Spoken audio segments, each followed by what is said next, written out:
Podcast. Welcome to this special episode of Previously Recorded. I am your host, RP, as always, and we are back. We are back better than ever, brand new, but we're starting a new rewatch special. It's not, it's kind of not the rewatches you're used to.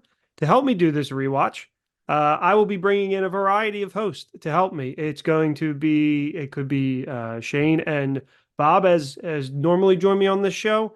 But it also could be people that have been on before and people that have never been on. So it's going to be a really fun adventure. It's going to be something fun and new episodes coming at a regular cadence from us. But it's going to be something we embark on. And the number of Fox movies that we do is up in the air, but definitely all the X-Men films, and that's for sure. And there's a specific reason for that, and I think you all probably already figured it out. But to help me do this first episode is fourth chair of the show, or third chair, as we say, Marvel. Marvel, welcome back to the show, man. Thank you. Pleasure to be here. Super excited to talk about Halloween Town 3. J.K. Rowling stole Halloween Town. Welcome back. How are you been? It's been a long time since you've been on the show. It's been a long time since we've had a show. So, Mhm. how are you? Doing great, doing great. Just doing a little project called Gateway Gamers Podcast. How's Just that get that going? plug in real early. Yeah, yeah. How's that going? It's going awful. Yeah, Yeah. I heard audience is down once you cut back to once a month. Yeah. We're down to like 6 listeners Damn, from that's a 7. that's four more than previously recorded. No, No, I'm just everything's good kidding. though. Pumped. I'm ready for this rewatch. Ready for this re-record? Yeah, we would talk about that. No, this is definitely the first time we're talking about this. Hmm. No, I guess we can talk about it at some point. But yeah. So I mean, the main reason we're doing this is because I've decided to do this is I decided to start watching the X-Men movies, all of them from the Fox universe. Once the Deadpool 3 trailer dropped, I was like, you know what? This is a perfect time to revisit these movies as we say goodbye to them, close the door on the Fox cinematic universe, and as you know, the X-Men and Deadpool and all of that uh, make their way to the MCU. So it's not just a rewatch to rewatch. It's going to be a different rewatch. We're not going to walk step by step through what is it, fucking like 14 to 30 movies or whatever are in this.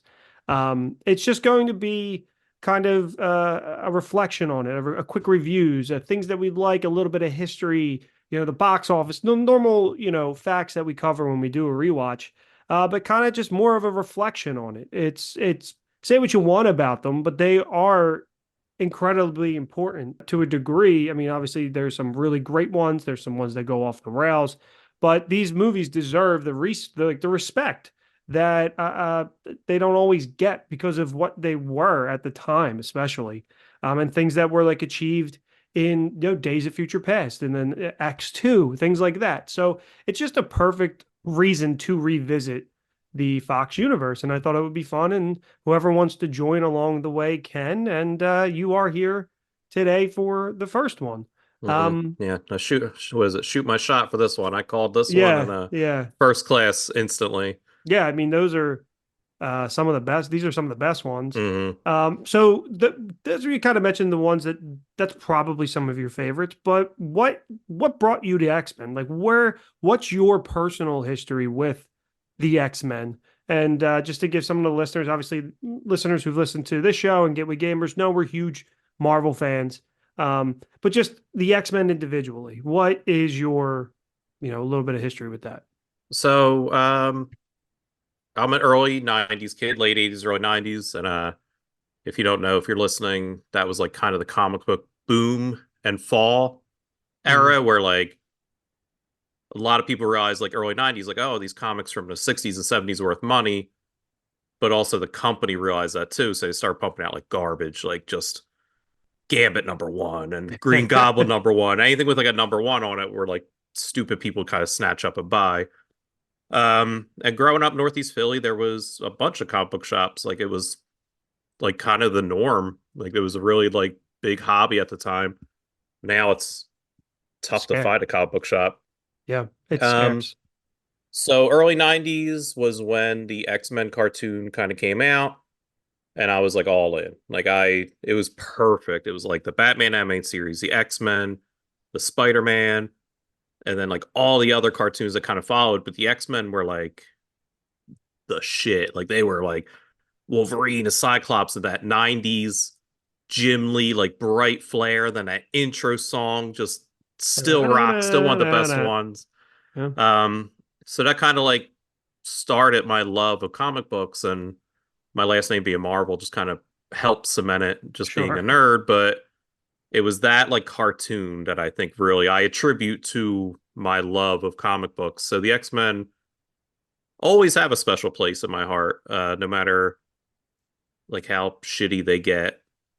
They still like there's still something in those movies Yeah. that like I connect with, and this movie especially because it came right off of like Blade, and Blade was rated R, so it's like I couldn't really. I'm pretty sure my parents let me watch it. They never cared, but like this movie was just like that perfect, like 2000. I was eighth grade, like I was there, like I was at the perfect age for this movie. So yeah, I mean X-Men, like I said, will always have a special place in my heart. They're not my favorite team, they're not my favorite comic books, but they are like pretty important, like in the Yeah. history No. of me and my love of comic books. And they are important in the history of Marvel Comics as well. I mean, they've always been at the forefront. People might call them woke or whatever, but they've always been the symbol Hmm. for the mistreated class in our world. So they've always just been so popular with everybody for a bunch of different reasons. They're not my favorite group of characters either. I think that they're, for the most part, in now are mishandled because it's like it's tough to find a good X-Men run. Apparently now it's pretty good. Hickman's back on it, but Hmm. um, my history with the X-Men is kind of different. I grew up I didn't grow up with the X-Men cartoon. I'd seen a few episodes, but my true introduction was this movie. And I had seen this movie after Spider-Man. So a lot of people might not remember that this movie came first. This was a year before Spider-Man came Hmm. out. And it was part of like that initial comic book boom. I mean, it was this more serious take. Um, so my neighbor at the time, growing up, was like, "Oh yeah, did you see the X-Men?" And I was like, "What?" And he's like, so he loaned me this on VHS, and I took it home and I watched it. And the opening scene, I was like, "Holy crap!" And just kind of stuck with it. I had tried to get into comics, so I didn't get into comics until about 2012. You said you grew up with all these comic books in the Hmm. Northeast, and I grew up with two shops, and then the one closed, and the one that closed was the one, and then one opened and was opened by the somebody who worked at the one that closed. Or Barnes and Nobles was where like I was, and there if you get a comic book from Barnes and Nobles, it came out like 3 months prior. Hmm. So I just never had that experience. I mean, I read X-Men Gold, X-Men Red, X-Men Blue. Talked about this before. Like there was never an X-Men series I could latch onto. However, when these movies came out, like I latched on hard. Um, I love the first one. I love the second one. I have a distinct memory of going to the theater to see two, saw three twice on opening day. I was very young. I was very young, and it was just happenstance. But yeah, no, that's kind of my history with it. I'm not a huge X-Men fan. I like this cast of characters that they have. And then I played all the video games that came out like Hmm. in the early 2000s, like X-Men 2, X Wolverine's Revenge, X-Men Dimensions, like all of those games I played That's fun. every, You say like the video games, like, oh yeah, X-Men like the arcade game. Genesis, Yeah. like 93. And you're like, yeah, the ones from the 2000s, PlayStation 4. I'm like, what? Yeah. Well, the X-Men arcade game is awesome. I played X-Men, yeah, that. that's awesome. So that's kind of my history with it. My favorite X-Men has always been Wolverine. I think he's the one that they've done. Wolverine, Nightcrawler. I think Mm. they've done a really good job in live action. And then yeah, I don't know. What about you? Who's your favorite? I think you'd asked me before. I think it kind of rotates, but I always love the villains. Like I think Sure. even in like normal comics, I'm always kind of more attracted to villains. But if I had to pick like an X-Man, it would definitely be like Colossus or like Nightcrawler. But Magneto, I think, will always be He's the mutant. like the man to me because he's just such a good villain because he's like truly not like in his mind, and that's what makes Yeah, a great villain. he's like Thanos. He's just like a villain that Well, the believes, movie Thanos, the yeah. movie Thanos, yes, the comic book Thanos, no, the movie Thanos. He's a, he believes he's doing what's right. Hmm. So before doing this rewatch, when was the last time you sat down to watch this movie, or let alone any X-Men movie from start to finish in one sitting? Yeah, so since you've mentioned like said you're gonna do this, I'm like two in. So I've watched X-Men 1 and X2. I don't think I've watched X-Men 1 like proper, like on like either streaming or like a DVD Yeah. full in like over 10 years. It's been on FX all the time. I'll stop and watch it, but it's always at like the end, which is great Yeah. because it's like that's some of the best parts, but it's always when they're on Liberty Island. Yeah. Like Yeah, it's that always every time I turn on FX, that's kind of where it's at, where I'm just like, all right, I guess I'm watching the X-Men for like 15, 20 minutes. But yeah, that but then a commercial come on, I'll flip. and you're And I like, yeah, forget to turn it back. I'm checked out now. Yeah, no, that's kind of the same with me. It's probably been since I think we talked about this, before. Hmm. Um because Since Days of Future Past, probably. So when did that come yeah, out? 2014. Yeah, so it's yeah, easily 10 Been years. 10 years since I've watched this movie. And it holds up. For the most part, it holds up. For sure. But we'll get into that. Like we said, this isn't our first time talking about this. So we could just tell everybody we did an entire episode uh talking about this movie, and at the end of the Zoom, I thought I hit record because it's a wonky thing because I'm not the host, and we get to the end and I'm like, all right, how do I end this? And Marvel immediately went, oh no. Oh no. So this isn't the first conversation we've had about this. We went for an hour and a half.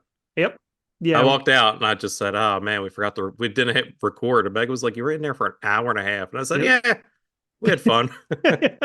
We did. We did. I was depleted. I was like, nope, this is a sign. No more previously recorded. We're done. I tried. Um, but no, so it's a little bit more polished this time, I think, for sure. But so we'll get into the movie. We'll get into X-Men and start everyone like we do with a synopsis. Mutation. It is the key to our evolution, but every few millennia, mutation leaps forward.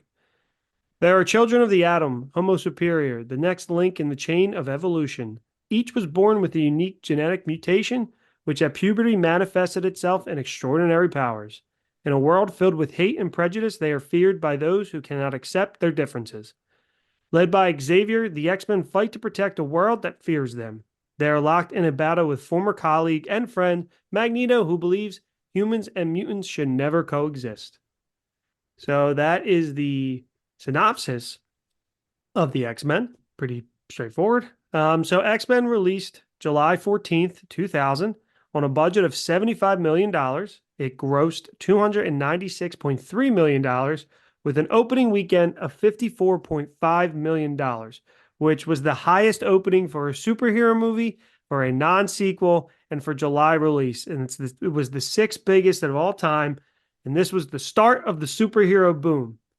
Now, if a movie were to open like this now, it's a bomb. It's Madam Web numbers. Yeah, no, that's worse than Matt. Madam Web got like, I think 12 cents, I think was opening weekend. No, this was like Captain Marvel, I think. The Marvels opened to around 54, and it was the biggest bomb to ever grace, theater screens. But at the Undeserved. time, hey, that movie's fun. I said undeserved. Oh, I thought you said deserved. No, I Meant like like that movie. I was like, you like that movie. Yeah. Which I was just saying, this is a hot take. I was just saying the camera work and action in that movie, if it is in any other movie, is praised Hmm. because the switching action is freaking awesome. Yeah, Anyway, it just need a better villain. That's my only yes, problem with that movie. absolutely. The villain was very whatever, and I liked her. Hmm. But anyway, so that at the time that was the biggest. Now it would be nothing. But this was the start. This movie launched. I mean, at the point Spider-Man was already in development, so it's not really like it started, but it was like it let other studios, like for Fox, this was like, okay, we got to make every property that we have. Hmm. It then went on to gross $141 million in home release, which is now a lost revenue for studios. So back in the day, they would count on the home release, whether it be rental or it would be, sales. to make some of the profit back. So they would take these risks. They would have a larger budget. So at the time, you're thinking, oh, $75 million for a comic book movie. This was a big risk because they were taking, and especially the tone that they took these in. This wasn't it wasn't a tone of the cartoon. It wasn't Mhm. colorful like the cartoon. This was a risk. This was a adult, not based, but adult kind of centered movie. Like it was to say, hey, these are not just for kids. These are not just Saturday cartoons. Not that there's anything wrong with that, but they wanted to reach a wider audience with a superhero property, and so it was a big gamble. So to see that come back is huge. And then X-Men 1.5 was released on DVD 3 years later in preparation for X2, which I have that DVD. That's the only copy I now own on Blu-ray, but that's the only DVD copy I have. And we talked in our other recording about the lost art of like DVD Oh, menus. DVDs used to be the shit, man. I used to love DVDs. Like I remember, I think you opened a DVD of the X-Men and like the X door like closed and opened and all the menu was there. Like Play I feel chapter like they had like a credits. whole crew of like filmmakers just to make the DVDs and Yeah. menus. And then they had like secret stuff on there. Like I remember, I don't know if it's the first one or second one, like you could find like if you clicked like down and like there's a little X in a corner. If you clicked OK, like it showed you like pictures of the blob, like concept art of some characters that it used. Oh, that's Yeah, I don't know cool. if it's the first one or second one, but like that used to be like cool to kind of find. And the bloopers and I used to love director's commentary for movies I loved. And Yeah, for they sure. they don't do that anymore. Like it's just kind of I think they still do director's commentary, but it's like people. I don't think people. It's surprising that they do it because people like don't. I am a physical media guy, so I buy it, but people like don't buy hmm DVDs. I mean, that's why they're going out. But yeah, no, it was those were always really fun. I look Yeah, forward to them. I lost still art. It's look a whole forward. lost generation of I DVDs and cases used to be cool and slip cover with the I menus and if I get a DVD that doesn't have a Blu-ray, whatever I buy, if it doesn't have the slipcover on it, I'm disappointed. mm, And I buy a Blu-ray now, spend a little bit extra money based on the cover art or the disc art because I'm a nerd. Um, but this movie was, as we said, it was received well at the box office. It was also received well critically, with an 82% on Rotten Tomatoes. Obviously, that Rotten Tomatoes wasn't a thing at the time, but they go back and they aggregate, they pull the reviews, I guess, hmm for people who submit it or they do it on their own. I don't know. But 82% from critics, with the consensus saying faithful to the comics and filled with action, X-Men brings a crowded slate of classic Marvel characters to the screen with a talented ensemble cast and surprisingly sharp narrative focus. I think I can agree with that. hmm But as we do with every film, we got to get a little bit into the history of this one. So, the movie's released in 2000, so development is kicked around for, let's say, 7 years. And it flip flops. The film rights flip flop hands multiple times, with Avi Arad, who at the time was the head of Marvel Entertainment or the co-chair of Marvel Entertainment, hmm and he was going around selling rights to everything to get some money back. And Marvel really just wanted to have 100% stake in the revenue of the toys that were sold based on the properties. So eventually, Avi sells the cartoon rights to Fox to develop the X-Men as a cartoon show. But before that, discussions for a film began in late 1980s, but it didn't really get moving forward with full steam until the success of the cartoon series that premiered on Fox in 1992. So the cartoon series was a big hit in 92, and then it was picked up by somebody purchased the rights to the film, right? Because the way these things change hands, it's Yeah. like, okay, someone's got to buy the rights, but then they find a studio to distribute it. And it came across Laura Schuler Donner's desk in 1994, which, for those of you who don't know the name, Richard Schuler Donner and her husband, Richard Donner, had a producing agency, I think called Donner Films or something. hmm But her husband, Richard Donner, Marvel, what did he do? Just directed a little movie called Superman, The movie, the movie, the good Superman, not the Zack Snyder one. not the Zack Snyder one. And Kevin Feige refers to that movie as a perfect superhero movie. It is. It's great. It is. It's wholesome. It's great, and hmm I know that James Gunn's taking a lot of inspiration from that for his Man of Steel movie. So I'm curious to see how it turns, or his Superman movie. Sorry. Yeah. Might be Um, Don't lump him in with that nonsense. But anyway, so Avi Arad saw the toy sales from the cartoon and knew there would be interest in a film, but he was the one that pushed back on those mature tones that they were going for. Yeah, Um, like sorry to cut you off. It's just crazy, like if you're listening and to think about Marvel now and like what a dumpster fire it was by like the mid 90s, like early oh yeah, 2000s, that this is what they were doing. They were selling wholesale their characters to like anyone who would buy them. And that's why we have like Sony Spider-Mans and Madam Webs, because Sony has the rights. Spider-Man. They're trying to hold on to that like license by producing these garbage movies. And then Hulk is owned by Universal somehow. Yes, And so the universe, like Namor was owned by who yeah. knows who. Like they No, didn't even well, know so Namor is under Universal. he's owned Universal as well. Okay. Yeah, so like he can't have the Universal thing is strange. Like so if they make a Hulk movie, this is why Mark Ruffalo will never get his own Hulk movie. Mm-hmm. It has to be made by Universal, which is kind of the thing that they're doing with Spider-Man. Mm-hmm. But Universal or the Hulk can show up in any Marvel movie. Universal just got to get a cut of the profit. But somehow his character and there's like a couple other ones that fall into Yeah, there's Universal. just it's so And weird. Namor is one of them. So I don't, or Namor, whatever. I'm calling him Namor, whatever. Falls under that. So, but it's just like so strange, Yeah, these so rights. you think about that now and it's just like the empire they were in comics and then they just really fell apart and now they're an empire again. But like I know at one point, I don't know if it's Sony with Spider-Man or Fox with their other characters, they were offered the whole catalog. Like they were like, you can buy every, I think it was Sony with Spider-Man. They were like, Yeah. you could buy every character for X amount. They were like, who are these? Doctor Strange, like Iron Man, like we can't Iron do anything Man, with Captain these. All they wanted America. was Spider-Man. They could have had all these characters dirt cheap, Yep. but all they wanted was Spider-Man. And So all like, Marvel got a lump sum, and then they got the toy rights. So they made mm-hmm, a portion of the sales off of the toy rights, like a lot. mm-hmm, And then obviously they saw that huge hit that Spider-Man was, and all this money not coming to them. So they did renegotiate that, and so they got a little bit more money. But it was they sold him basically. They sold Spider-Man rights for basically yeah, a pack of peanuts. Like it was, yeah. The you know, world that we could have lived in with Sony Iron Man and Sony oh Jesus Christ. Thor. Jesus Christ. They wouldn't have happened. So that's why if you see all these movies like these Madam Webs, or back in the day where there was an X-Men every Venom. two Venom, if there was an X-Men movie every 2 years, it's because if you didn't start, I think you had to be like in full development of Mm, of a movie in 2 years, the rights reverted back to Marvel. So that's what happened with Daredevil. And while we got the Netflix show, Ghost Rider eventually, and then something else reverted, something big reverted. Like it didn't matter, but so yeah, it's crazy to think that Marvel was bankrupt. Marvel probably the biggest name brand.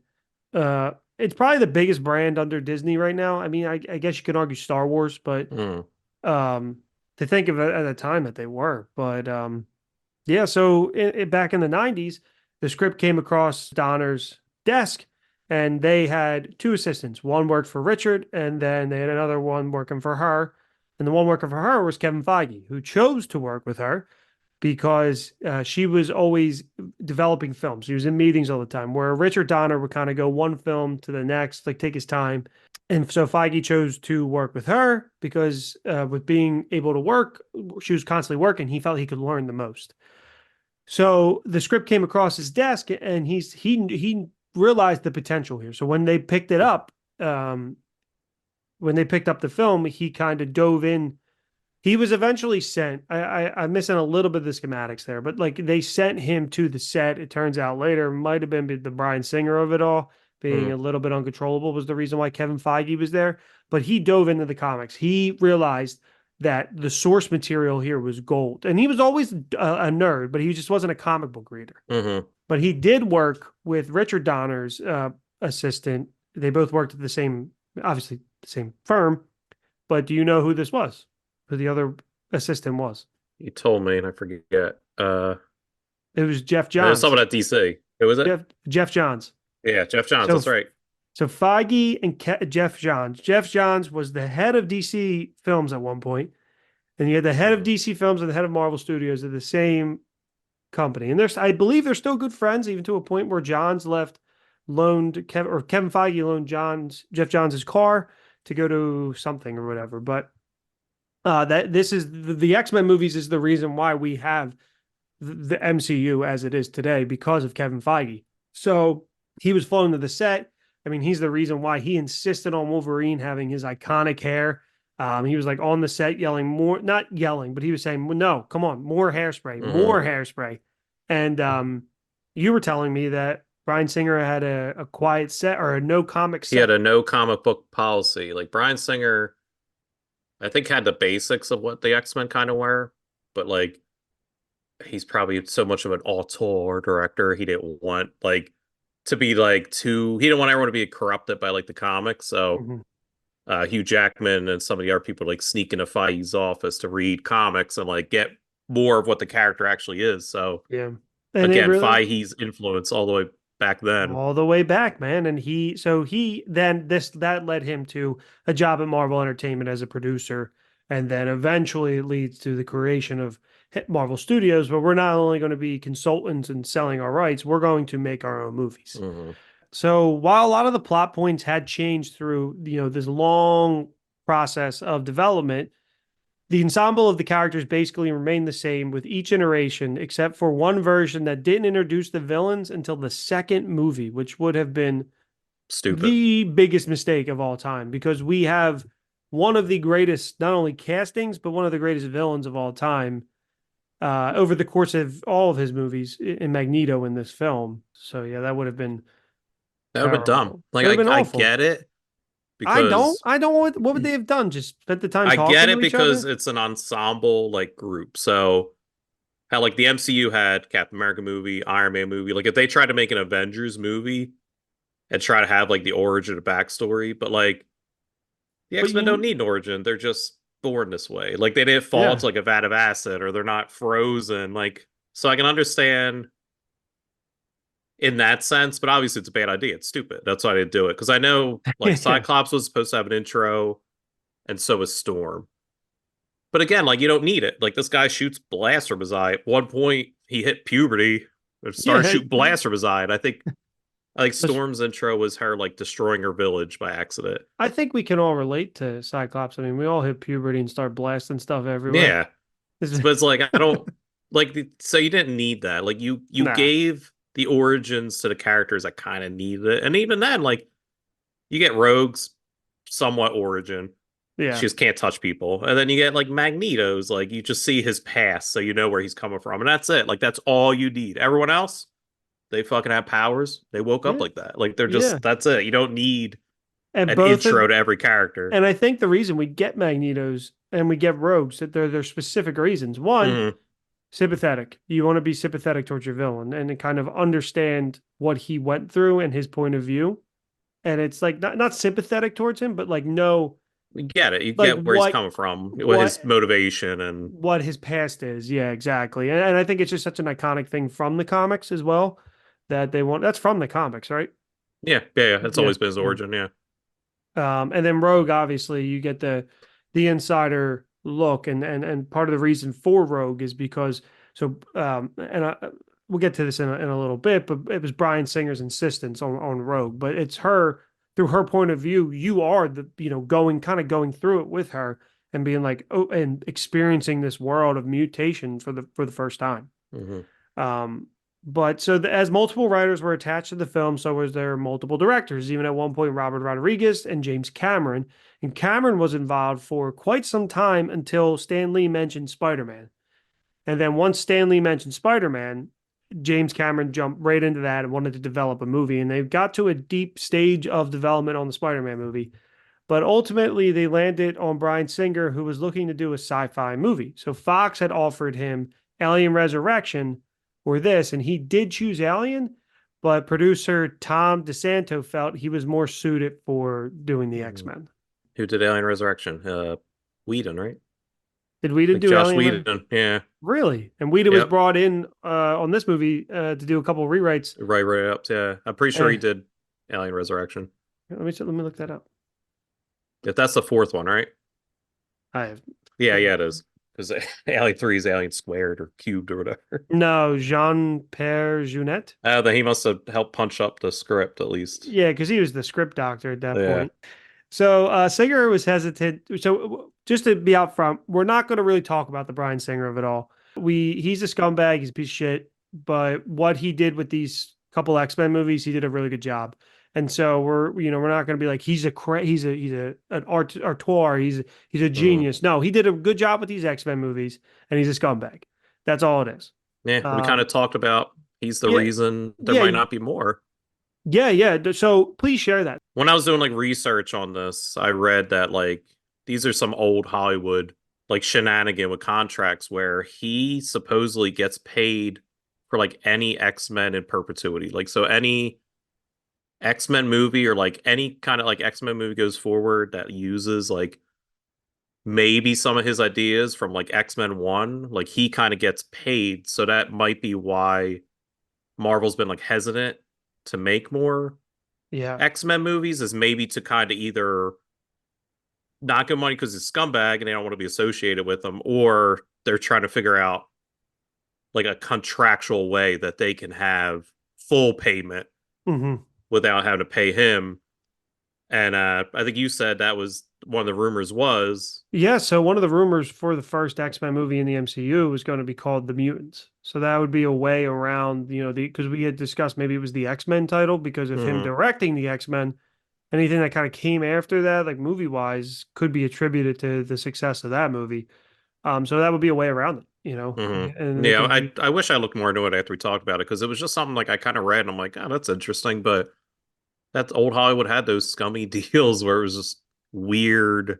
weird backdoor Like they stuff. didn't think like, oh, we're gonna have 30 more years of X-Men movies. Yeah, give this guy whatever he wants. Exactly. They really wanted, I guess they just really wanted him to direct it. So he was hesitant to do the superhero film, but he was eventually, because at the time, obviously we talked about the box office boom and everything, they were significantly different. We had like cheesy ass Captain America movie that was like straight to DVD that you could find at like a $2 bin. There's like an unseen Fantastic Four movie that was made just to keep the rights. Like, and apparently it's like, was all made under a ruse that it was never going to be released, but they Hmm. never told the actors. Like that's some crazy shit. Like apparently you I've can seen find parts of it. have you? Like Yeah, they it's said it's horrible. yeah, it just looks like a made for TV like 80s movie. Oh God. But it I don't looks know if better we'll than be that covering that. Fantastic Four or whatever. Fan Fan Four four stick. stick. Yeah.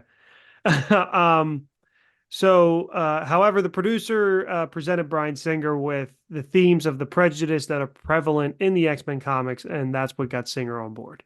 A main reason why Rogue was bumped to a major role was because her powers are the epitome of alienation, and that really hit home with Singer, and the main reason why Rogue is in the film. And we've talked about it. I just think she's boring.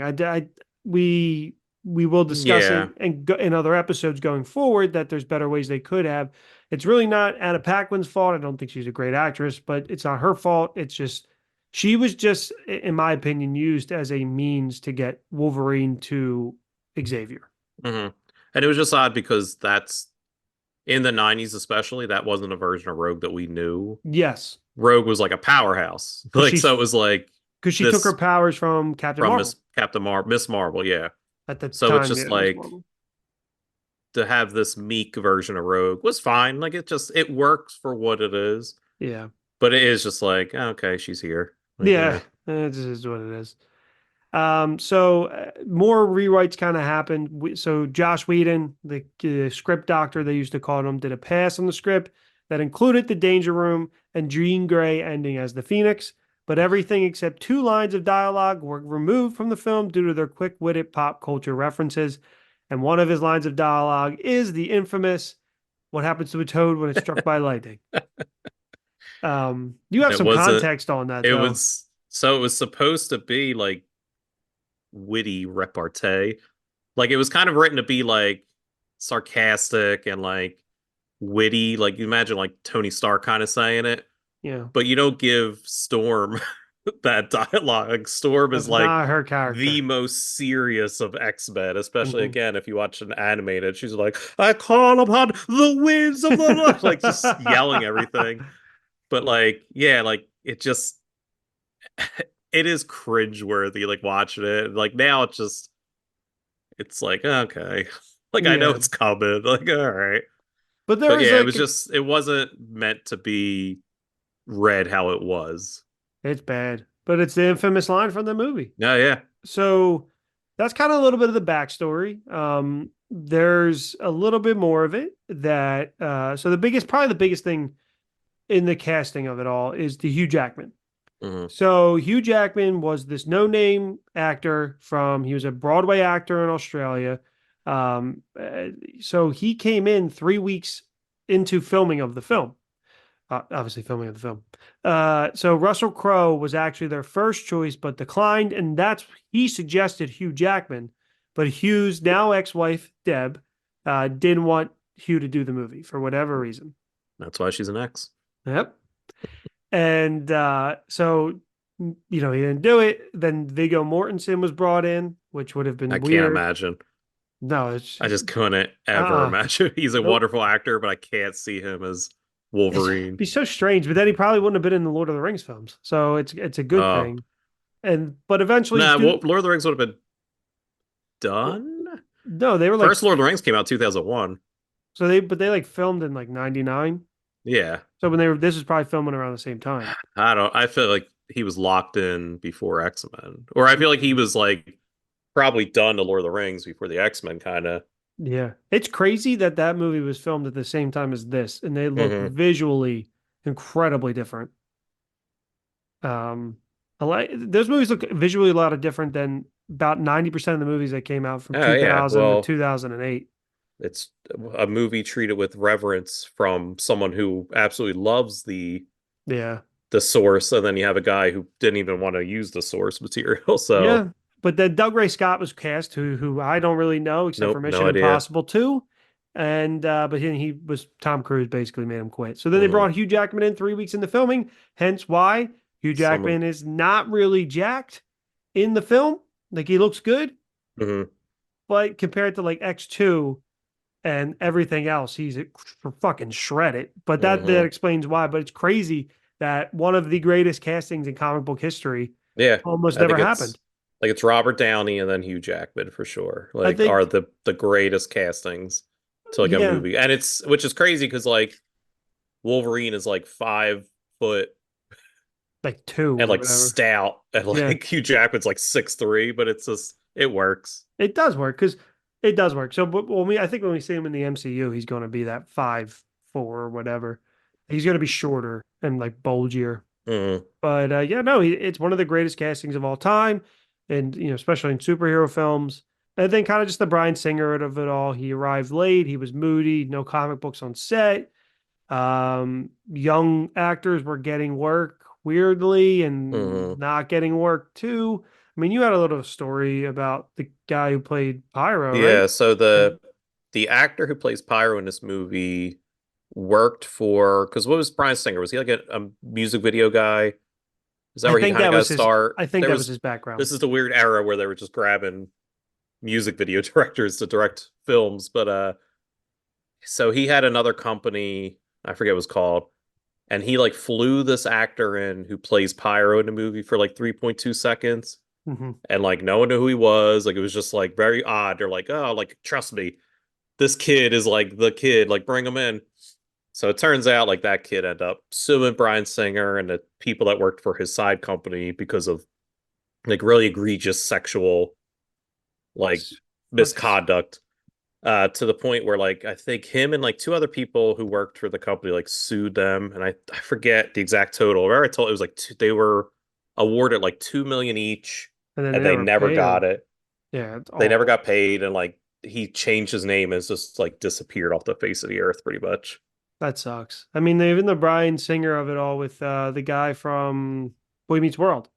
The one guy, Sean Hunter's brother in the movie, he's like, yeah, I auditioned for a superhero movie, but the director told me to take my shirt off, and I Ah, was that said, Bryan Singer that came yeah, out? Okay, it it didn't just come out, fits but timeline everybody wise. was like, it's Bryan Singer. Mm. So yeah, scumbag. But that's kind of the history, the big points, the history of the film. And we can get into talking a little bit about it. Mainly, all these years later, does the film hold up? Yeah, absolutely. I think it does. Like I think there's some spotty CGI, specifically when he spins around. One of the greatest moments when I was a It's kid. That was one of the coolest fucking moments ever. When it looked cool, but it looks like PlayStation 2 when he's graphics, when which he is swings around the Statue of yeah, Liberty with his claws. point with his claws, Yeah, very Wolverine. cool, but it doesn't hold up visually. And then I know this is what movies look like, but it was just so dark and not like tone, but like actual Yeah, film. Like everything was very dark in this movie, and it had like a weird. the cinematography to it's pretty shitty. At like the color grading is like Yeah, super shitty at sometimes. Like we talked about before the like Rogue's room. When Rogue is in his room, it's like it's this like brown. brownish yellow, like I don't know what they were going for, but like I guess it works. Yeah, then when I put on Disney Plus, like so whatever quality HD, whatever they have, and I was watching and like the beginning with like the 1941 Auschwitz, it was so dark. I was like, oh my God. I was like, why what's happening here?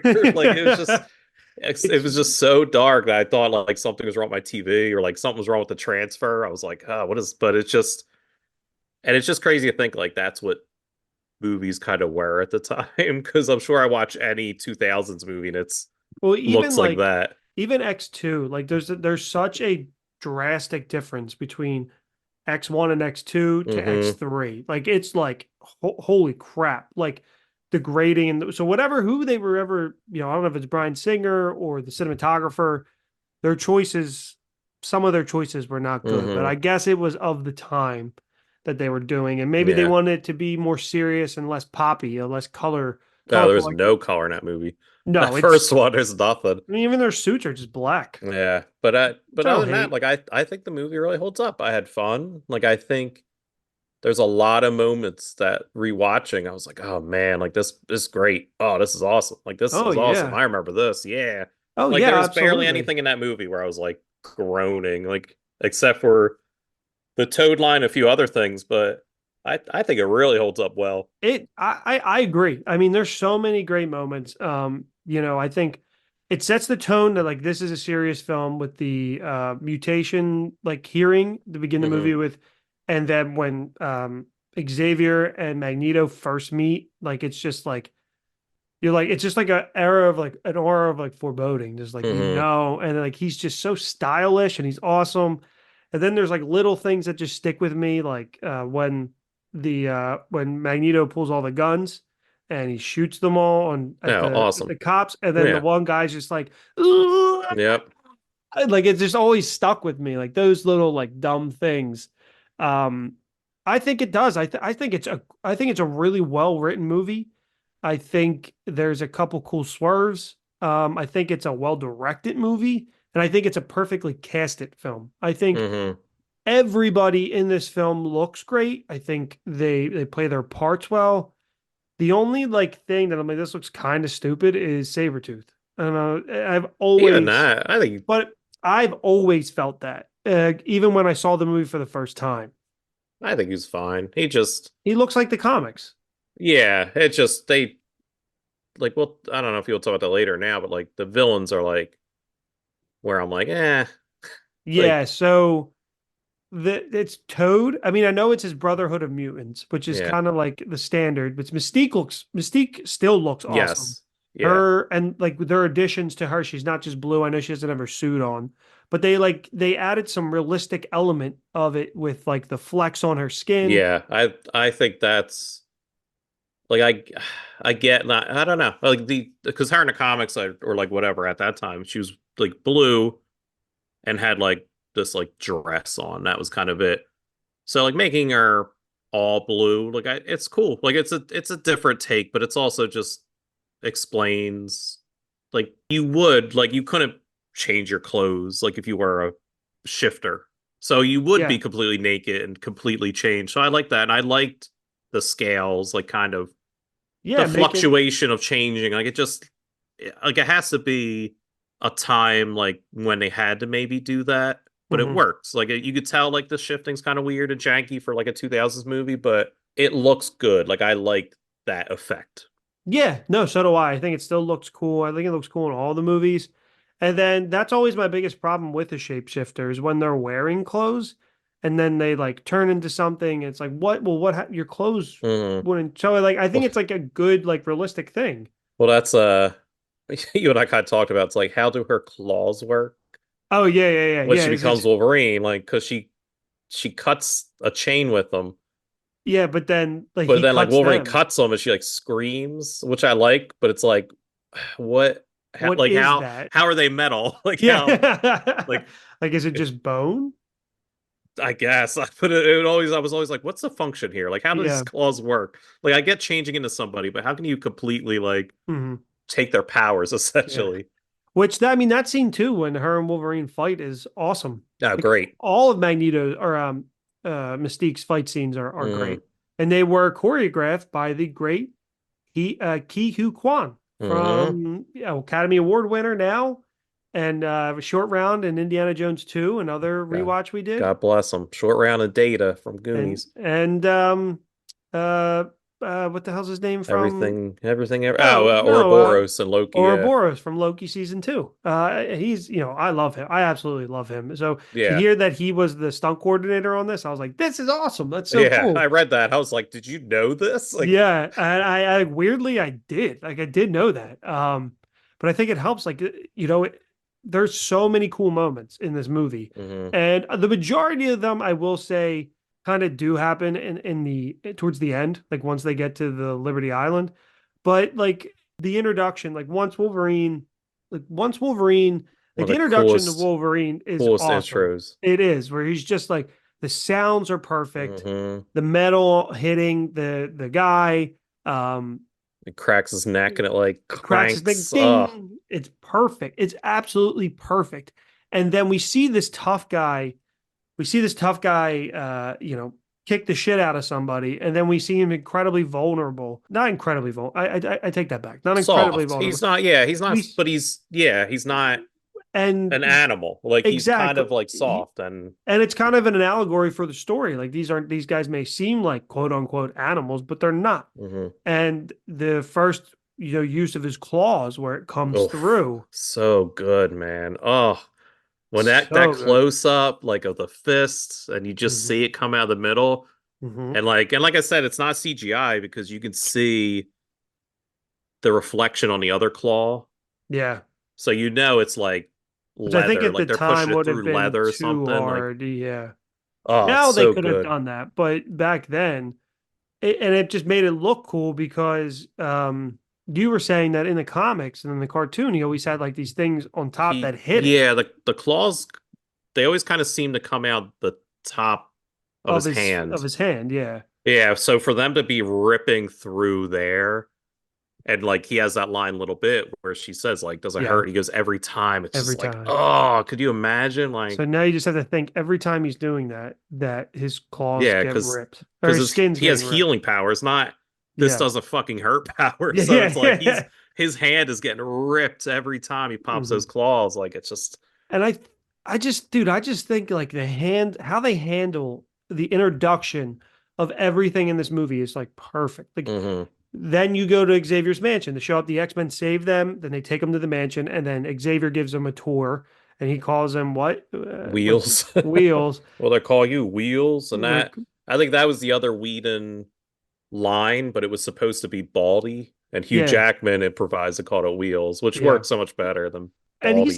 he's got all the best lines in the movie. Like there's a moment where he's kind of like an intimate moment kind of with Jean, and he's like, "Are you to Cyclops?" He's like, are Mm, you worried I'm going to steal your girl?"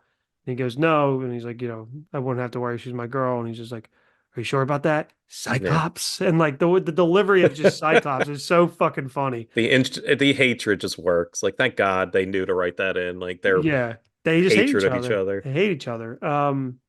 But yeah, this movie rocks. It rules. It holds up well. Obviously, there's the standard 2000s cheesiness of it all. hmm But it's a movie that's made with care. It's a movie that is super important, I think, to the comic book world that we have today. And obviously, there's a reverence with a lot of these characters that people still admire and like adore these characters.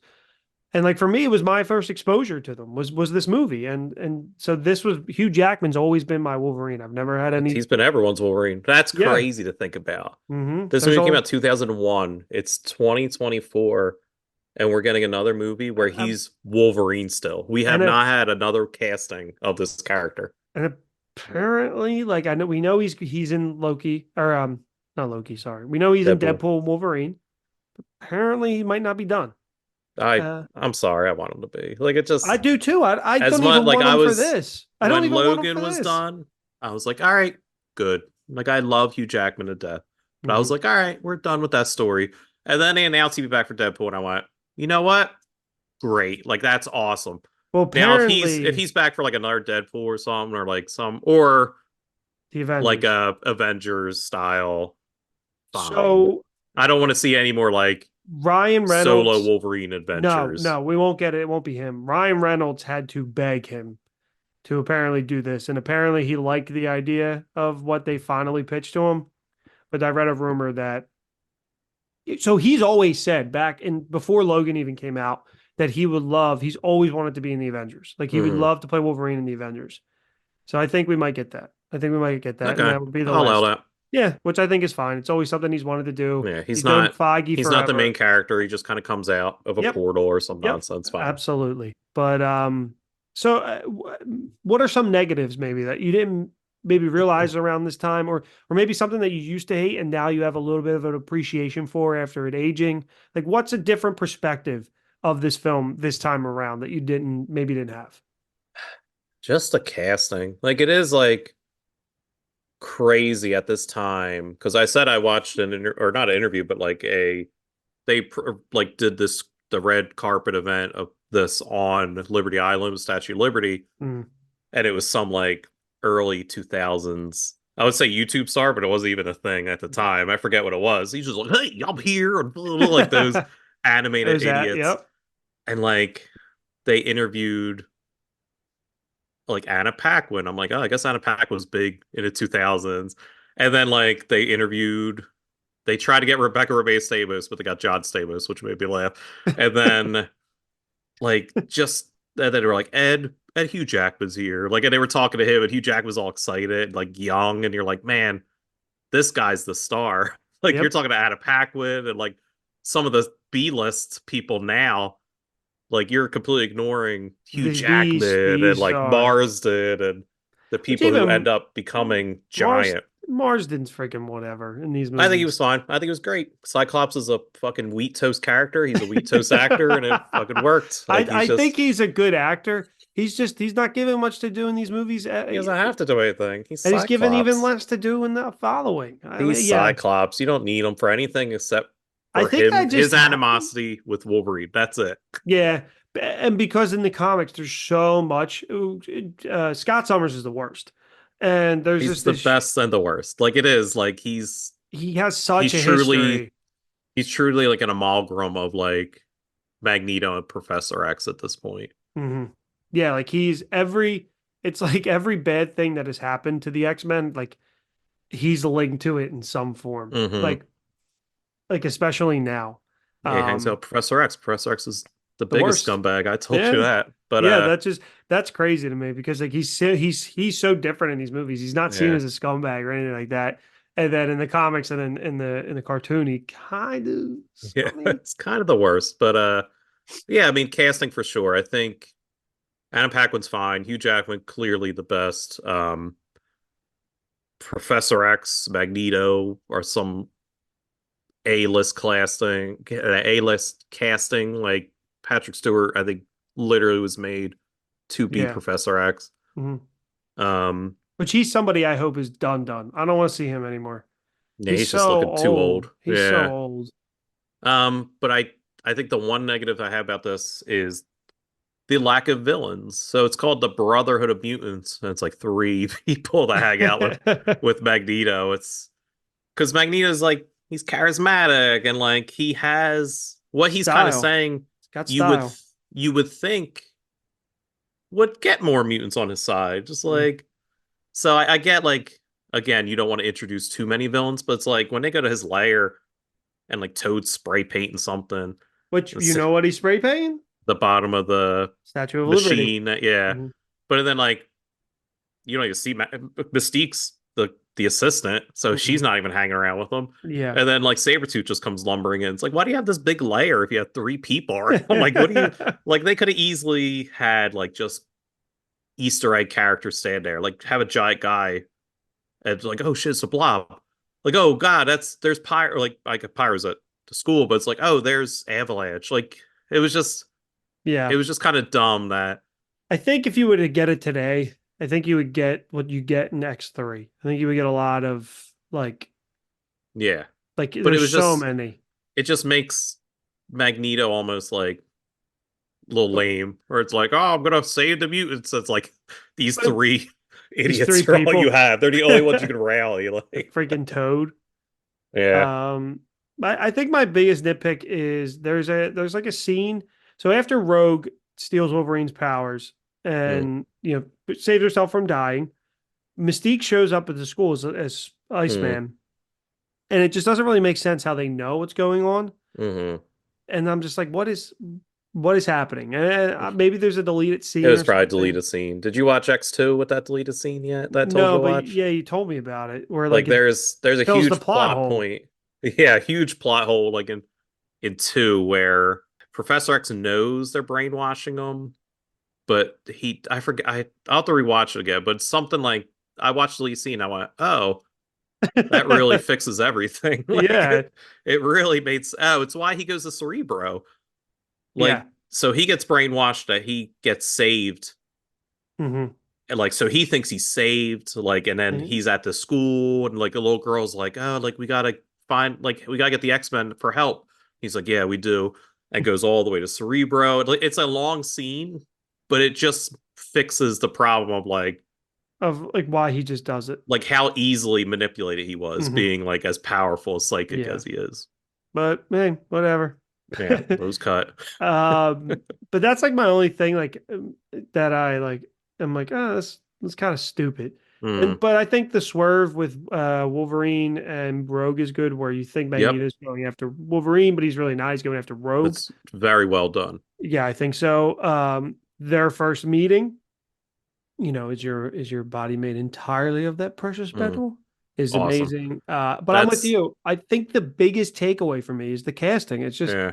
that's something I don't think I appreciated when I was younger, and now I'm just like, I was watching this movie. I'm like, this casting is Mm, awesome. yeah, the weakest being Jean Grey is just Yeah, she's I whatever, think but she's just like too old. Like I just always think of Jean Grey as like kind of young and like mhm. naive, and like here she's like a professor essentially, like a genius, which is whatever, different take. But I'm just like, eh. But then Yeah, like Mars, it's like looks like he's 20 and she looks like yeah, she's 40 something, which she isn't does a look old. problem. I'm into Yeah, older me too. women, but it was No, just me too, like buddy. I was just like, ah, this is interesting. Yeah. But the Wolverine scene Oh, where the best. Magneto That's my comes favorite and scene. whips the train open. Oh, it's Yep. so good. And he glides in, full outfit, helmet, suit, cape. It just holds him up and oh, it's the best. That's my favorite scene. That's the It's scene where I'm like, this is awesome. Yep, that's what's like, oh shit. But Hmm. I really love too Wolverine and Rogue's relationship. I think it's a really nice way to show this tough guy, and there's a little bit more there on the surface. It adds some depth too, instead of just, hey, we're just gonna slash some shit, which Yeah. obviously people on here that are listening that are fans of the comics, of any comic and comic book movies know that that's not what comic book movies are. It's not just these hollow Hmm. characters. I mean, if made well, let's just put it that way. Not these hollow characters. There's always layers. And superhero characters are some of the most, I think, not some of the most, but they are layered that Hmm. people just overlook and they overthink because of the genre. But yeah, I always just love that. Yeah. And what do you want to talk a little bit more about a couple of more of your favorite moments from this movie? Sure. So I'm gonna go through my notes because I Okay. kind of watched it and I was just writing scribble scrabbles. So the Fox logo in the beginning, I miss the old Fox logo, period. Yeah. But when it fades out, the X Mhm. stays lit, and I think they do that throughout the whole series. Wow, Chef's Kiss, loved it. I was like, oh, look at that! Like it fades so well and so perfectly that that's just the X stays. Then I got Kevin Feige stuff. I love the opening with the Nazi camp. Like I said, I think that's a great intro that clearly they love so much that they used again for X-Men First Class, Yeah. to the point where I almost was like, oh, is this the same? Like, I think I watched First Class more often and like more recently that I forgot this was the opening for X-Men. Hmm. Like, I always thought that was for First Class, but First Class like continues it on. But I was like, man, I was like, what a great, like, powerful opening to a film. Yeah. And like, you don't really realize what it is until later. Like, at first, you're Hmm. just like, oh, like, we're making an allegory of like mutants and like this era. But then Hmm. when you find out like that's Magneto, like later, and like it gives him that character arc where you're like, oh shit, like he's worried this is what's going to happen again. Great opening to a movie. Magneto's style throughout the movie, mwah, Mwah. love it. The When best. he's first talking to Professor X and he has a little hat, like he's in the shadows, Hmm. and then when they're in the villain layer and he has this The weird, fucking burgundy like, like button up that like yeah. looks glittery. Yep. Perfect. That, for all I know, that shirt's made of metal. I don't know, but Who it's knows? beautiful. The Wolverine intro I have is awesome. The metal noises, the middle claw pop up Hmm. is like so cool. And his hair, we kind of talked about briefly, but like his hair is so Big. like Wolverine-ish and pointy, and then he has the cigar. Like, it just, they got his character Hmm. They like got it perfect. so good, It's like different. immediately. It's different, but I think this version works super well for the movies. Yeah. Yeah, no, it's like in the shadow, he would look like Wolverine. Oh And yeah, that's what's absolutely. important. Like, it's Yep. just that silhouette of Wolverine is so iconic. Just that his hair being like that and the cigar, like it just is the character. And they did such a good job. Hmm. Yeah, Toad in the Brotherhood Lair. Where is everyone? Just oh, a scene that I really enjoyed this time around that I probably didn't notice was when they first when Wolverine first gets to the X Mansion and Jean walks by and Wolverine like visibly checks out her ass. And you could see that Cyclops like notices. Like, he kind of goes like, what the fuck, dude? Like, he just, it's a very like very nuanced moment, but I love that immediate animosity. Like, they don't like each other at At all. all. There's no reason for it. There's no reason that they should hate each other, but Nope. just it just works. The deleted classroom scene that I found, Yes. which was important, was and it fits the whole narrative of the story where Storm was teaching a class, and it's in the movie briefly, but like the scene kept going, and she's teaching about the Roman Empire, Hmm. and they're not accepting Christians at the time because of Constantine was the ruler at the time. Yeah. And then the fall of kind of the not the fall of the Roman Empire, but the complete change of their empire was that the Christians converted Constantine to Christianity. So that Hmm. became the accepted religion, Which is the plot point. which is the plot later when Magneto's trying to change the world leaders of mutants.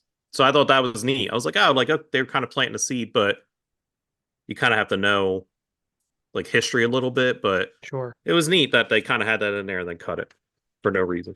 Mistake intro is cool. I love her that cello theme she kind of has, a sexy like Yeah, theme. Like, you know what I mean? Like, it's yeah, just yeah, yeah. like a I get it. very like we could talk about that's also the instrument they use for Wonder Woman, whom Oh I also yeah. love. So it's a sexy instrument. Jean Grey unlocking Logan's powers was Yes. cool Yeah. because it's his intro without getting his full intro. You get more of his intro in two, but you learn that like something fucked up happened to this guy. Like, Yeah. they show the metal and they're like, oh, that's weird, but like that whole weird experimentation like It's thing fucked up, man. is really weird because like he's awake during a lot of it. So Yeah. clearly they're, again, his power is healing, not easing pain. So them Yeah. fucking putting metal in him like couldn't have been. It fucking kills him. Yeah. It's eventually what kills him in Logan. Hmm. It's the adamantium poison. Wolverine stabs Rogue. Oh shit! Thought that was a cool moment Hmm. where he wakes up Oh yeah. after getting his, like, he gets his shit unlocked. Like, does Jean Grey unlock that memory for him? Yes, I believe so. So he doesn't But really then also know. because Xavier knows, and Xavier knows like more, but he's letting him find it out for himself. Yeah, but like, so then he has nightmares at night, and then Rogue comes in. What was she That scene doing, was by the way? crazy. She's trying to fuck him. That's why. Yeah, Yeah, she just like wanders in there, and I'm just like, she's like, Logan, Logan, like, are you just out yeah, getting a drink? Like, what is happening? yeah. Like, This are you guy, out getting going to the you know bathroom in this the guy middle for of like the a night? day. Yeah, Sneak into his room she's at night. He's she's making noises. she's Like clearly got the hots for him. I'll tell you that much. you just hear for the other room. You don't just go wandering in, all Yeah, right? yeah, she's looking. She's hoping to get a look. See, you know Yeah. what? Rogue's a little creepy. Brian Singer. That's why Brian Singer loves it. Yep.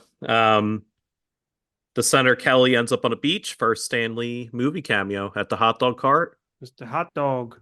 Cerebro scene I thought was interesting.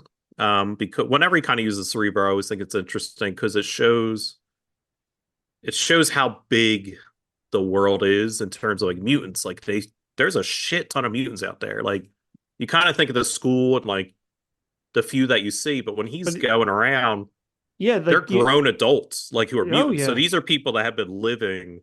You know what's interesting? Like what I always thought about like the school is I always pictured the schools being massive. And then in the movies they do a Mm, good job of keeping it kind of small, whether for good or for worse, like better or for yeah, worse. It's small. It seems small and it seems more realistic. But for whatever reason, the cartoon comics, I always just thought it was massive. yeah, but it's Yeah, there's a interesting. ton of adults that Yeah, might not even know that they have that powers. yeah that they have powers because there might be like situational type powers. Train station. The little boy smiling at Cyclops wasn't scripted. Mm, It was just a kid who loved like X-Men comics and couldn't stop that's awesome. like looking at him. And Marsden like looked down at one point and just kind of smirked, and that's the cut they kept. I love that. Uh, Cyclops goggles, goofy as fuck. We Super talked about goofy. that. Super Yeah, fucking like goofy. they definitely fixed them in two, but even in Yeah. two, they don't make sense because like, They're super thin. and it seems like they're not on his face. Like they're Yeah. kind of out. So like fucking beams will be shooting everywhere. Magneto floats in on the train. Yes. Style, baby. His outfit, yes. Adamantium lift and flick, yes. Yes. Claw split, ouch. That's all my notes are. That looks Yes. awful. Yes. Always. Always. When he just moves the claws a little bit. Oh my And just God. I'm like, spreads them out. The I gun love. redirection, is spinning bullet that's a Mhm. great scene. I Uh, love the. Are you getting to? Oh, sorry. I'm sorry. I keep. no, cutting go, you. go, go.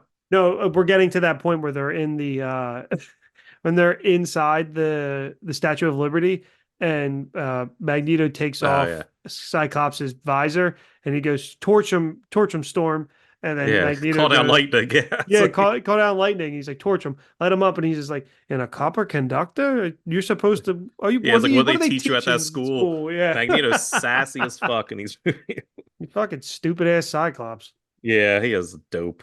Senator Kelly turned to goo. Mhm. It was a good effect. Like Yeah, that it looks looked good. great for what it is. Yeah. I like when he just like dissolves on the table. I've Hmm. always liked that with all the water. That's always Yeah, thought. I like the scenes he has with Storm because you can see Magneto's plan would have worked like if Hmm. it didn't kill them. Yeah, no, Because he immediately was just like he went to the school and he's like, help me, and like he's like not scared of them anymore and they're scared of him, like almost. He sees like, oh shit, like I yeah. fucked up, and like was she says like you were the reason I was scared of, or I think Mystique says that to him, but Storm also has like a really good moment with him where it's like Mhm. you're not scared anymore or something, Yeah, where it kind of shows like Magneto might have been right. pulled it off like if he Yeah, wasn't killing people. like the um messaging and the idea of like these people that you're prosecuting actually put yourself in their shoes. yeah. The black suits suck. I get what they are, They but they get suck. bad. They get better in three because at least they add a little color. But yeah, Yeah, and they were actually so stiff that they could barely like move in them. And then scene where they're jumping over the wall, you kind of see they're like visibly having trouble getting over the wall. Middle finger claw with Wolverine it's was great. awesome. I love that scene when Always, he gives always. It's me. Cyclops the middle claw. It's me. How do we know it's you? You're a dick. Yeah, or that was the other Whedon line. That was You're a dick. Whedon wrote that one. Yeah, yeah. Yeah, Mystique claws, how that work? Yeah, We talk about yeah. that. When Wolverine gets kicked in the balls and it pings like metal. Yep. Love it. Ping. Stupid, but it works. Toad alone whoops three X-Men's asses. Like, That's why he didn't need any more. That's why his yeah, brother. That's why what the are brother they was teach them fine. at that school? That Toad was able to beat their ass. I liked when he did the pole thing. Clearly, Darth Maul callback. Oh yeah, yeah, yeah. Because the guy who played Uh, Toad played Darth Maul. yeah. Wolverine drops a bub at the Statue of Liberty again. Mhm. Understand the character. He calls Sabretooth Bub. Like, I'll catch you Yeah. later, Bub. The rogue white hair. Yeah. Yikes, I wrote. And then they get all sassy about it too. Magneto makes fun of her for it. Yeah. I was like, bitch, you gave me that. One of the craziest parts in this movie is when Wolverine. I don't understand. I really don't understand how this part works. Okay. But when he stabs himself, he puts the claws through his chest, and I understand it gives him a little bit of a leeway off the wall. It But he just like drops. Like it's like it's odd he because loses it's his control. Like it doesn't matter if he's alive or dead. The adamantium's still in his body. wait, what scene are you talking about? When he's like this, Yeah. where they're crossed, and he's like and his claws come out, and he stabs himself to get himself away from the wall. Yeah. But like he gets himself like really far away. Yeah, it also doesn't make sense because those claws should go through the Statue of Liberty. But they shouldn't. Should they go through him? Yeah. He's not Adamantium on adamantium. he's not fully His whole body's adamantium. not like his I guess like His theoretically the claws went in between. but no, they go through. They go through him. But yeah, adamantium can go through adamantium. Yeah, I mean, But by that logic, it should have went right through the Statue of Liberty, not not pushed on the Statue of Liberty to give him an oomph. Like, Yeah, I never understood that scene. That was the one that just like I was just like, this doesn't make sense. But I guess they needed a way to get him loose. yeah, they just needed something. Just Instead of like Jean using her mind to bend them, let's just have yeah, Wolverine stab himself. yeah, because that's badass. Like, I get Yeah, that that's because true. it's Yeah. like and he's like it's like oh shit, that's cool. But yeah, He's the so logic fucking of cool. like it going through and not going through the copper, Yeah. not like steel, copper. Like I Yeah. could cut copper with a fucking knife. So Um, let's see. Then we got plastic cells at the end. Awesome. Like that's just such Yeah. a cool Hmm. like way to stop Magneto.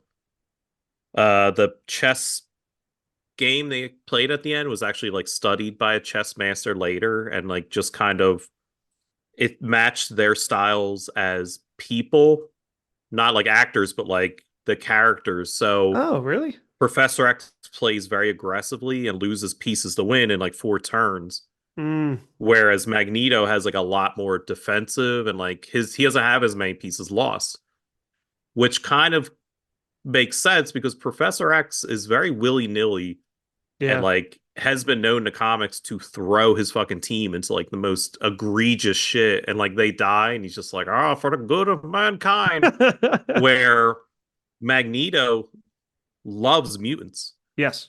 Like he's a bad guy, but he never wants to He see a mutant die. yeah, he And never like he's tries been to shown in comics, sorry, but like he's been no, shown in comics to like really go out of his way to aid mutants. yeah, he absolutely loves like all the X. He doesn't want any of the X-Men dead Hmm. because they're mutants. He believes them superior. Yeah. He just wants to.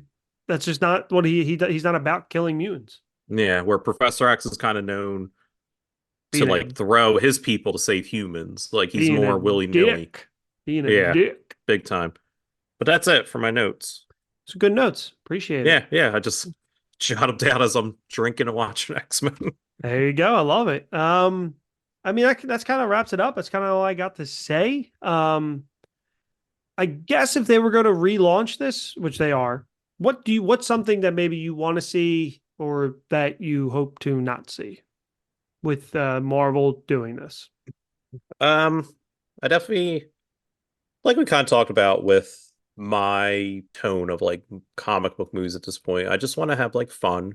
Hmm. I don't want it to be this like overly serious like thing. Kind of like the direction they're going with the Fantastic Four. We don't really know anything, but the pictures are kind of showing are set in like the 60s, and it looks like it's gonna be fun. Yeah. Like it doesn't look like dark, it doesn't look serious. It looks like it's gonna be a very silly movie. I don't want to say like overly silly, but like that's kind of the tone I want with the X-Men. Like I know Which that tone does fit more with Fantastic Four than yes, it would I fit I the X-Men. know I know the importance of the X-Men and what they represent, especially now. Like it would definitely be they would kind of represent gay pride or like the Racial persecution of gays. And I know, and racial injustice and all that. yes, like Yeah, I know absolutely. they are important, but I don't want to see like too much of that. I would like them young.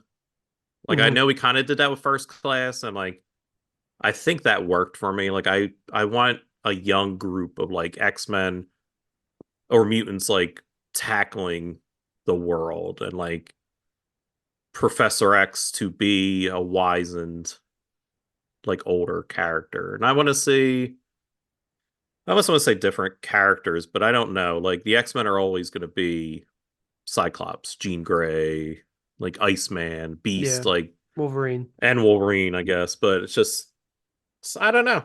Like something different than this. But Yeah, we'll see.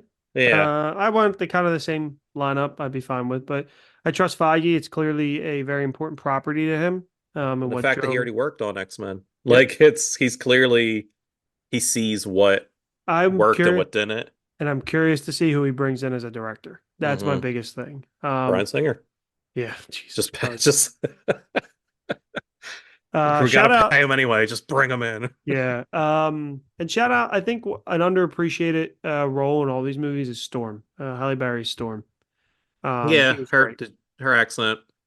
Yeah, that's weird. I didn't pick up on it, and Yeah. she has like sort of an accent a little bit in this movie, but Sometimes in the first one, and then just completely drops it too. It's like, yep. oh, I am Aurora Monroe. And then by two, she's like, hey, what's up? But quickly before we go, if you could have a mutation, what would it be?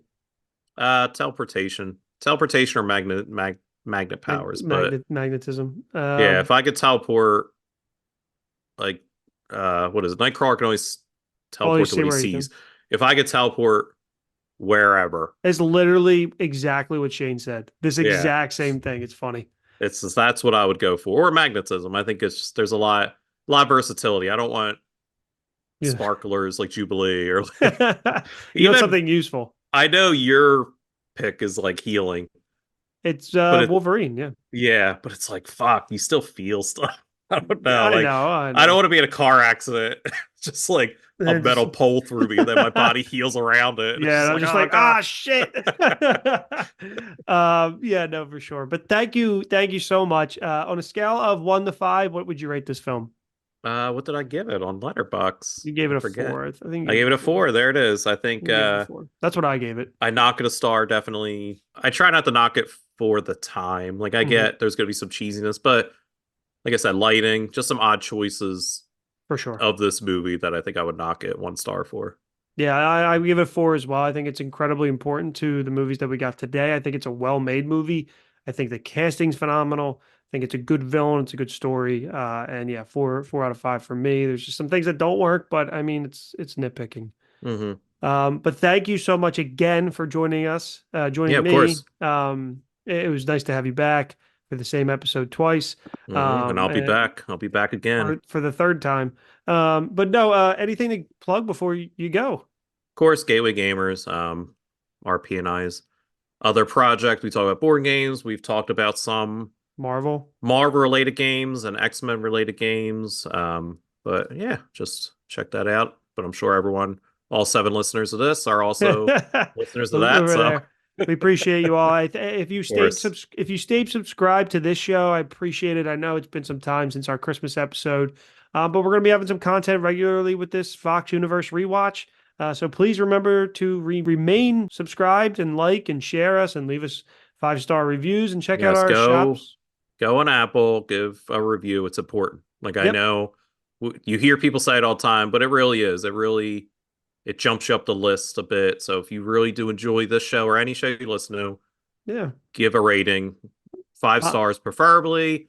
and just a little blurb, little fun blurb, and follow us on social at previously are. And, we're going to be posting some fun stuff, and there's going to be things that come out of this rewatch, not just every single episode is going to be talking about the X-Men or Fox, but eventually, we love to do a bracket. We love to do drafts. So, I mean, who knows what's going to happen? So, I mean, keep listening to what's going to come. And again, I would just really, really appreciate you guys. Remember to check out our T Public and Redbubble stores. for any merch that you want. There'll be our Fox logo will show up there. But yeah, no, I love you all, and I appreciate you listening, and appreciate you still being a fan, even though we're not regular anymore, regularly releasing episodes. But there'll be a real regular cadence to this. So we're not going to do X-Men 1 and 2, and you're not going to hear us for 3 months for X-Men 3. But yeah, no. So yeah, remember to rate, like, and subscribe, and have a great weekend, night, wherever you listen to this. Mhm. Go watch some movies. Yeah, thanks, bub. Bye.